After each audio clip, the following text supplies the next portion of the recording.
भक्तों, जब कार्तिक मास के इस पावन समय में आमला नवमी आती है, तब भगवान शंकर स्वयं भूत भावन भूतेश्वर स्वरूप में भगवान श्री हरि नारायण की आराधना करते हैं। कहा गया है महाराज कि आमला नवमी के दिन भगवान श्री हरि विष्णु आमले के वृक्ष की पत्तियों पर शयन करते हैं और उसी समय भगवान शंकर उनका अनुमोदन करते हैं।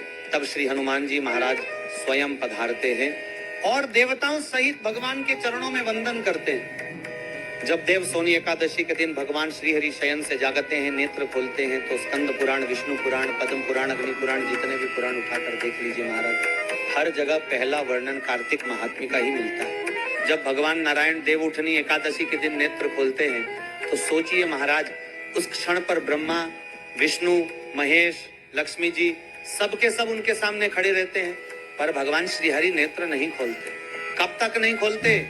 जब तक भगवान शंकर अपने ही मुख से श्री हरि का गुणगान नहीं गाते, तब तक श्री हरि की आंखें बंद रहती हैं। जब महादेव के डमरू का नाद होता है, तब भगवान श्री हरि मुस्कुराकर नेत्र खोलते हैं। यही वह क्षण है महाराज, जब पूरे ब्रह्मांड में मंगल की ध्वनि गूंजती है। अब ध्यान दीजिए, आमला नवमी का यह दिन केवल व्रत का नहीं बल्कि साधना का दिन है। स्कंद पुराण में स्पष्ट कहा गया है कि कार्तिक मास के इस नवमी तिथि पर आंवले के वृक्ष का पूजन, दान और दीप दान करने से अनंत गुना फल प्राप्त होता है। महाराज, चाहे आप उपवास न करें, चाहे पूजा न कर सके, पर इस दिन एक कार्य अवश्य करें। दोपहर 12 बजे से पहले आंवले के पेड़ के नीचे घी का दीपक जलाइए। फिर उस आंवले के वृक्ष की डाली में से थोड़ी सी छाल अपनी चींटी उंगली और अंगूठे से उतारकर अपने पल्लू में गिराइए। फिर उस छाल को लाल कपड़े में हल्दी के साथ बांधकर अपनी तिजोरी, अपनी अलमारी या बरकत के स्थान पर रख दीजिए महाराज। स्कंद पुराण कहती है, जिसने आंवला नवमी के दिन ऐसा किया, उसके घर में कभी बरकत की कमी नहीं होती, उसके घर में कभी धन संपदा की कमी नहीं होती, उसके घर में धन, वैभव और सत्ता दिन दूनी रात चौगुनी बढ़ती है महाराज।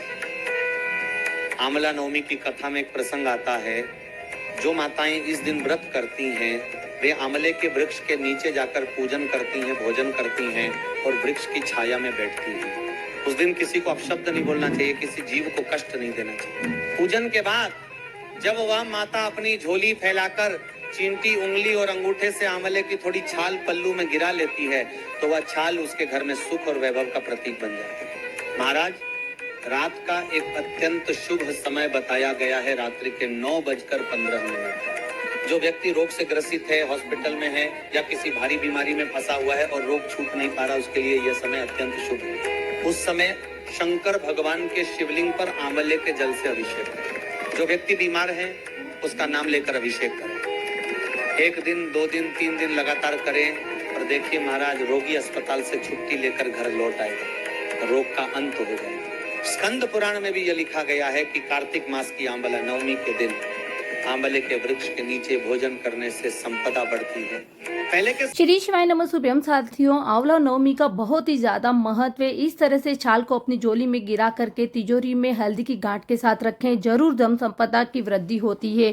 साथियों, आंवला नवमी के दिन आंवले वृक्ष की पूजा करना और उसके नीचे बैठ करके तपस्या करना, माला जप करना और कुछ ग्रहण करना, यानी कि मुंह जूठा करने से रोग से मुक्ति मिलती है, कभी धन संपदा की कमी नहीं होती है। आंवले का जो फल होता है, उसमें इस तरह से दीपक लगा करके दीप दान करने का कई गुना फल प्राप्त होता है। तो इस उपाय को जरूर और जरूर कार्तिक मास के 5 दिन हैं, उनमें जरूर करके देखें।